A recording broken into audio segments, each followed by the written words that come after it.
Olá, amantes das artes, eu sou o João Valadares e o vídeo de hoje é sobre o belo.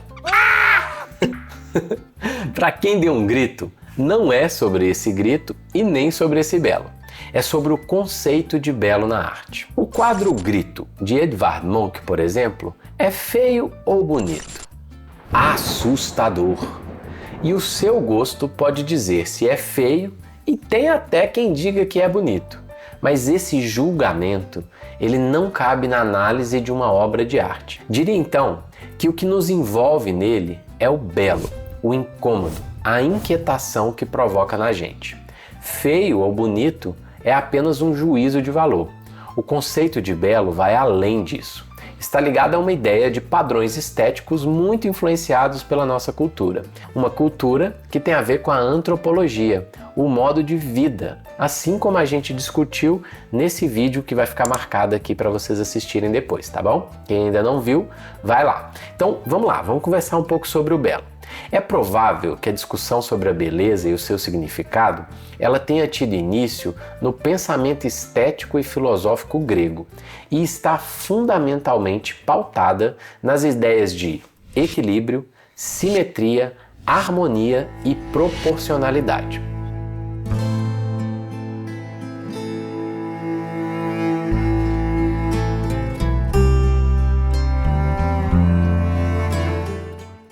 Para Sócrates, o belo é o útil. A beleza, ela está ligada, então, está associada à aparência do objeto, mas principalmente ao proveito que podemos extrair dele. De acordo com Platão, o belo está ligado à essência universal, porque a beleza, ela faz parte do mundo das ideias, onde tudo existe e é perfeito. O artista não faz mais do que criar uma espécie de simulacro, uma sombra, uma cópia daquela beleza universal perfeita que mora no campo do universo. Aristóteles dizia que o belo é uma catarse. A beleza tem a capacidade de purificar a alma. Essa catarse, ela acontece principalmente na arte e no teatro, na tragédia, nas artes cênicas. Só para a gente entender uma ideia geral, em toda a longa história da arte, o conceito de belo e da estética no Ocidente, nós poderíamos distinguir 5 definições fundamentais. Primeiro, o belo como manifestação do bem. Segundo, o belo como manifestação do verdadeiro. E esses 2 primeiros conceitos, eles estão muito relacionados com os pensadores gregos mesmo, esses aí que a gente citou até agora, Sócrates, Platão, Aristóteles. O terceiro conceito é o belo como simetria, também dos antigos, mas retomada principalmente durante o Renascimento. O quarto é o belo como perfeição sensível, que aí já é uma ideia bem mais século XIX, ali relacionada ao Immanuel Kant e a sua filosofia iluminista. O quinto é o belo como perfeição expressiva, que já é uma visão mais moderna da filosofia moderna, essa ideia da expressão. E aí, vocês acham que essas outras maneiras de definir a arte, elas deixaram de existir? Não, elas meio que coexistem, estão todas juntas aqui, hoje. Ó deusa venerável, não te escandalizes. Perfeitamente sei que Penélope te está muito inferior em formosura, sapiência e majestade. Tu serás eternamente bela e moça, enquanto os deuses durarem, e ela, em poucos anos, conhecerá a melancolia das rugas, dos cabelos brancos, das dores da decrepitude e dos passos que tremem, apoiados a um pau que também treme. O seu espírito mortal erra através da escuridão e da dúvida. Tu, sobre essa fronte luminosa de deusa, possui as luminosas certezas. Mas, ó deusa, justamente pelo que ela tem de incompleto, de frágil, de grosseiro e de mortal, eu a amo e apeteço a sua companhia congênere. Considera como penoso que nesta mesa, cada dia, eu coma vorazmente o anho das pastagens e a fruta dos vergéis, enquanto tu, deusa, ao meu lado, pela inefável superaridade da sua natureza, leva aos lábios com lentidão soberana a ambrosia divina. Em 8 anos, ó deusa, nunca a tua face rebrilhou com uma alegria, nem dos teus verdes olhos rolou uma lágrima, nem bateste o pé com irada impaciência, nem gemendo com uma dor te estendeste no leito macio.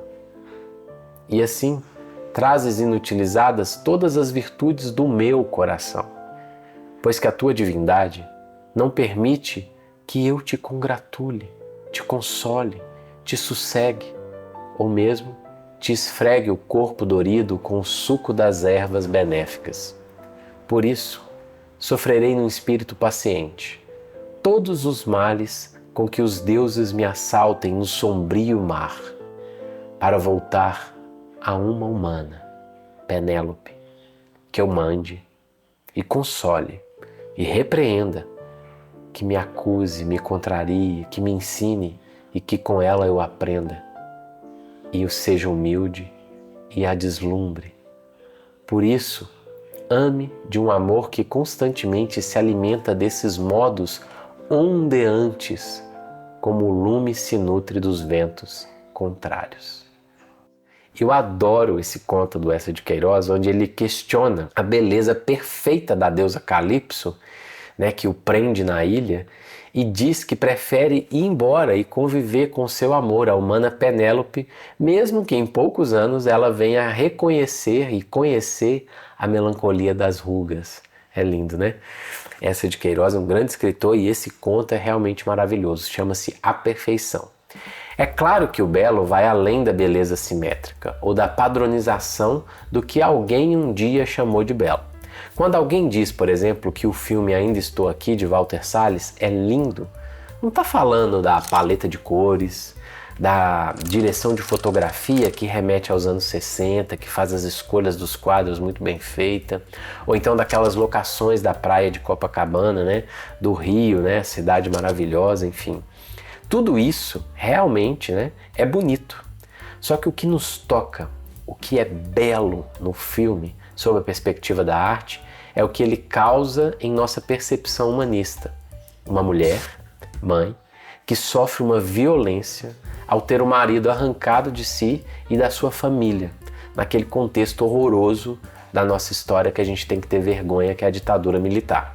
A gente também fala da beleza da atuação da Fernanda Torres, que diz muito no que não é dito, que traz uma profusão de sentimentos através do olhar.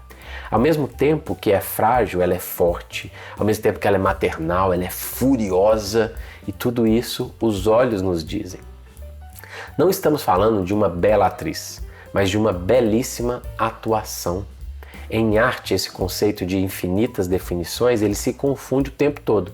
Existem relatos que os textos de Oscar Wilde se tornam melhores por conta da sua interpretação ao vivo entre as rodas de amigos e encontros literários.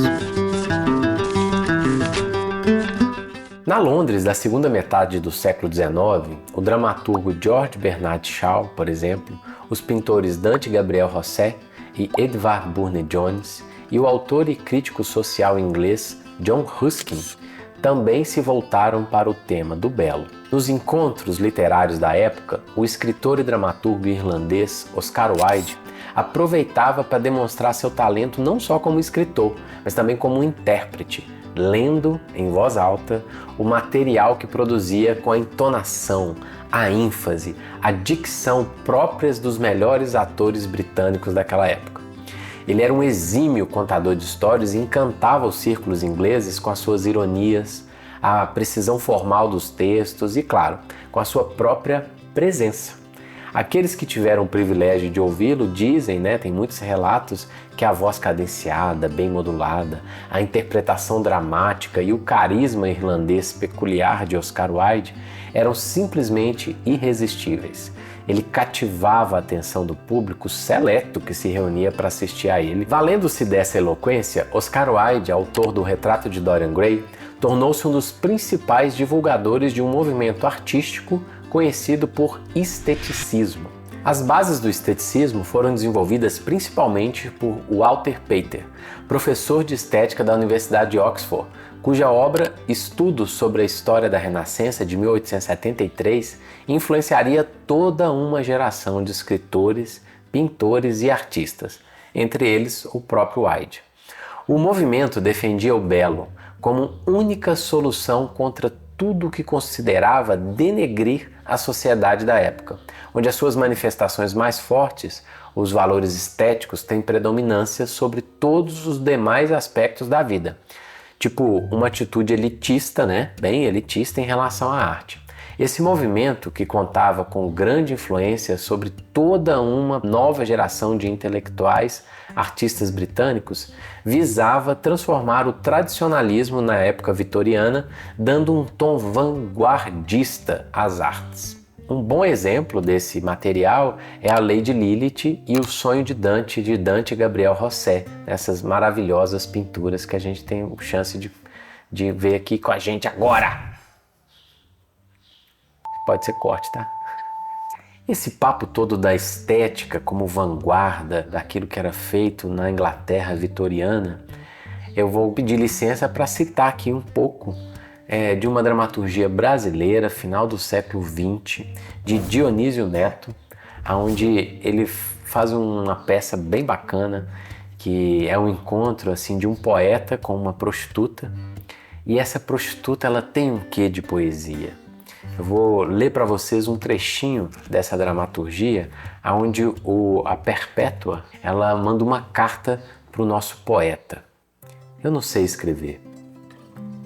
É a primeira vez que tento mandar uma carta.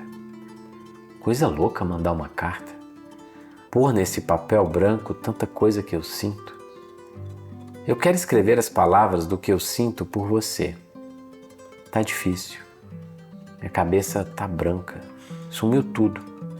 Você fala tão bonito pra mim, tanta frase linda que às vezes eu nem entendo. Mas acho bonito. Eu acho bonito que nem uma rosa. Cada hora você é de um jeito. Fico até assustada com isso às vezes. Nunca considerei você como um cliente. Os homens que aparecem por aqui não têm língua. Só tem pensamento pro sexo. Não falo com o cliente. Como você é diferente. Você é tão diferente para mim que eu nem sei o que dizer para você nessa carta. Você disse que nessa semana assistiu 3 concertos, 4 filmes, 5 peças, uma ópera e não viu arte. Essa sua obsessão por arte, ter que ver tudo, ouvir tudo, saber tudo, isso enlouquece a gente. Você disse que um livro que se leva 30 anos para escrever, se leva 3 dias para ler e 3 minutos para destruir. Louco isso, né? Nunca tinha pensado. Essa velocidade toda, tanto 3, eu fico admirando a sua inteligência. As coisas bonitas que você diz, Tower Bell, The Secret is Tower Bell. Você fala até francês para mim. Acho essa frase tão bonita e eu nem entendo francês, hein? Nem sei explicar isso direito. Queria saber pelo menos um pouquinho das coisas que você sabe, mas fico feliz só em você contar essas coisas para mim. Queria falar de outras coisas que não fosse liquidação e coisa francesa. Nem sei explicar isso direito. É que eu gosto. É que eu não sou assim como você. Você não consegue ficar parado 5 minutos. Para terminar, mando uma frase que gostei muito, mesmo achando difícil de entender. Quando se está dentro, para quem está fora, não existe o dentro. Assinado, a puta batizada na igreja pela boca da santa, Perpétua. Eu mesma, em carne, osso e a gostosura que Deus me deu. Eu quis trazer esse texto, né, porque tem 2 coisas aqui que eu acho que está na nossa discussão sobre o belo. Por exemplo, quando o poeta vai ao teatro, vai ao cinema, vai à ópera e não encontra a arte. O que de fato está faltando? Esse nosso conceito da beleza que trata da expressão, né? É isso que está faltando. Quando você vai assistir, consumir, fruir uma arte e não encontra a arte, o que faltou? A beleza, ou seja, a melhor expressão daquilo que o artista tentou dizer. E é muito legal também como é que ela, dizendo que não sabe nada e tal, consegue ser poética, né? Então a arte ela está em todos os lugares, inclusive na simplicidade. Bacana esse texto. Beleza está em toda parte. Quando a vislumbramos e conseguimos exteriorizar, atingimos a perfeição expressiva. Pois é através da imaginação criadora que o homem se torna artista de seu próprio universo. Então, o grito, dentro do que se propõe, atinge a sua perfeição expressiva. É um dos principais representantes do expressionismo. Como Moisés do Michelangelo é um exemplo de perfeição expressiva, daquela busca simétrica onde o artista atinge o ápice da linguagem de sua imaginação poética. Na música, Mozart ou Tchaikovsky foram em seu tempo e no contexto daquilo que produziram, muito felizes em expressar a sua imaginação poética. Fizeram belas músicas. Mas os renascentistas, a gente pode falar dos renascentistas, mas pode falar, por exemplo, dos Racionais MCs e as suas temporadas no inferno. Sim, também os Racionais, o Radiohead, a Lady Gaga, o Fala Mansa, os Tribalistas, os Rolling Stones, o Caetano Veloso, o Luiz Gonzaga, o Slipknot, o Arrigo Barnabé, foram felizes em fazer belas músicas. Tudo depende da recepção, da capacidade em expressar aquilo que se dispôs e imaginou poeticamente, formatarem um material artístico e lançar ao mundo, para nossa apreciação, para a apreciação de outros seres receptores. Creep, do Radiohead, é uma música estranha, que começa falando de uma pessoa especial que Tom York coloca numa espécie de pedestal, que é leve como uma pena, cuja pele o faz chorar. Com uma melodia suave, a música vai nos conduzindo, nos levando, tudo levinho. De repente, a música escalona para uma guitarra distorcida. E o grupo, o que ele está fazendo? Ele está tentando usar aquela técnica, a escolha de notas dissonantes, para provocar um estranhamento semântico mesmo. A progressão dos acordes 1, 3, 4, 4 menor, que foge totalmente do campo harmônico, traz uma ideia do próprio nome da música. É esquisito, né? Esquisita e bela é uma expressão da força poética desses artistas, né, maravilhosos. Sou fã do Radiohead, do Tom York, acho muito bacana. Ai, João, então tudo é belo? Ó, eu acho que não. No teatro a gente tem uma expressão que é a seguinte: pode tudo, só não pode qualquer coisa. Ai, João, mas e as outras definições de belo continuam a existir? Eu acho que sim. Da mesma forma que cultura e arte têm várias definições, o belo também é um conceito polissêmico. Não tem um significado definitivo, assim, canônico, que a gente pode dizer isso é belo, aquilo não é belo.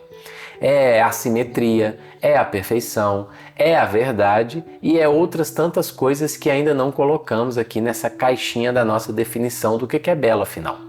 O mundo hoje discute, por exemplo, um conceito importante, que é o da descentralização, como um novo movimento da arte contemporânea. Isso é muito importante porque retira essa hegemonia eurocêntrica sobre a definição estética do belo e sobre a arte de uma maneira geral. É um reconhecimento de que há uma reflexão sobre a estética da arte produzida a partir do sul do Equador. Muitas possibilidades, por exemplo, no Egito Antigo, né? Como que aqueles artistas executavam sua arte é um tipo de arte que ficou presa num certo cânone por muitos anos, milênios. Os artistas eles não saíam daquele lugar. E qual que era o método de pintar dos artistas do Egito Antigo? E que chegou até o Novo Egito, né, que a gente fala. Que método era esse? Eles pintavam a partir daquilo que eles achavam mais bonito, mais belo, mais expressivo, é o que precisava ser lembrado de quem? Geralmente dos faraós, né? É raro uma arte egípcia falar de alguma outra coisa que não é a nobreza. E o que é esse material? Por exemplo, por que as pinturas do Egito acontecem assim? A pessoa está olhando para lá, tem uma mão aqui, né? Às vezes tem uma mão aqui também. Porque o artista quer mostrar essa mão, ele quer mostrar outra mão e o olho, apesar do perfil estar assim, o olho está virado para cá, o olho está para frente. Então ele quer mostrar o olho também. Não é certo falar, por exemplo, que os egípcios não conheciam a arte da profundidade, por exemplo, né? Esse conceito de profundidade, do ponto de fuga, que é tão dito e tão trabalhado, por exemplo, na época do Renascimento. Eles provavelmente conheciam e tiveram muito tempo para elaborar isso, né? Os artesãos, os pintores egípcios, eles eram uma civilização muito avançada que chegaria a isso muito facilmente. Mas como o desejo, a vontade era da memória, era a do manter o faraó vivo após a morte, o que ele fazia? Ele pintava dessa maneira para preservar as coisas mais belas, mais expressivas, mais importantes daqueles corpos e até da vida cotidiana também do faraó, né? Contava um pouco a história dele. Então, o que eles queriam preservar? Eles queriam preservar essas coisas todas. Inclusive tem uma particularidade que eu acho até hoje bem maluca, assim, né? Bem interessante no aspecto da arte, que é o seguinte: eles faziam não para outras pessoas, eles faziam a arte para ficar presa, cerrada, né? Dentro do sarcófago lá, do túmulo ou daquelas pirâmides maravilhosas, dentro daquelas paredes. Inclusive colocava armadilhas para ninguém ver aquilo, né? Para ninguém chegar lá perto e poder ver aquelas maravilhosas artes que eles estavam desenvolvendo. O que era belo? Aquilo que precisava ser lembrado.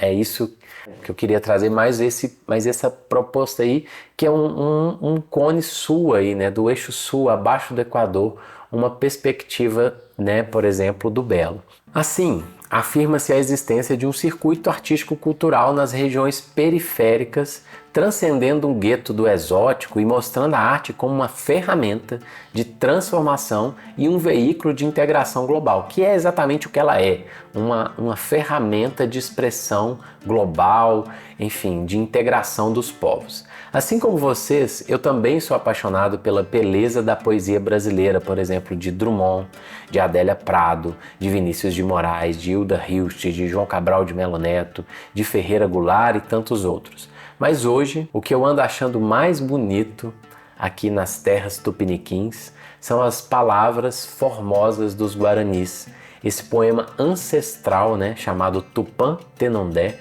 que são as palavras formosas que remonta a 3.500 anos atrás. Assim como a Odisseia de Homero, assim como a Ilíada de Homero também, existiu por muito tempo na oralidade. Os nossos cânticos, eles também existiram na oralidade por um tempão. E hoje, né, graças aí a uma maneira de busca, de descoberta da nossa cultura, da nossa ancestralidade, a gente tem acesso a esse poema maravilhoso chamado Tupã Tenondé.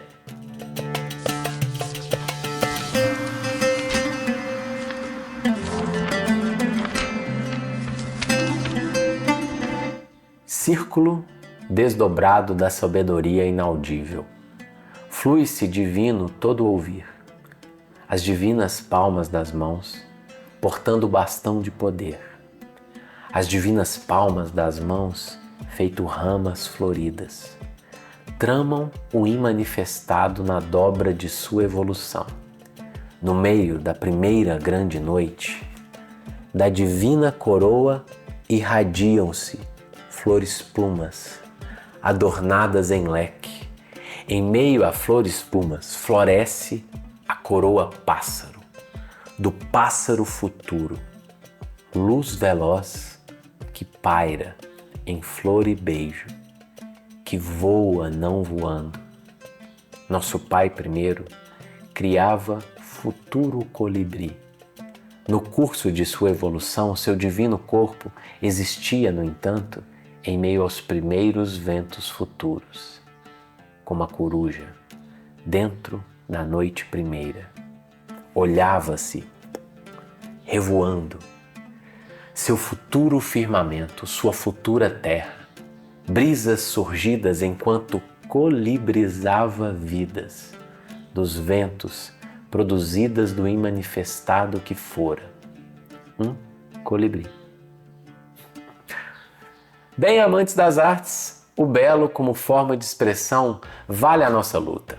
E como dizia Madame Bovary, um homem deve estar disposto a morrer pela beleza ou viver uma vida vulgar. Não sei por que vocês estão aqui, mas eu imagino. Talvez porque, como diria o escritor estadunidense Henry James, a investigação de todos os túneis da alma humana só é possível na loucura da arte. Curte, compartilha, nos vemos no próximo programa do Recorte. Tchau!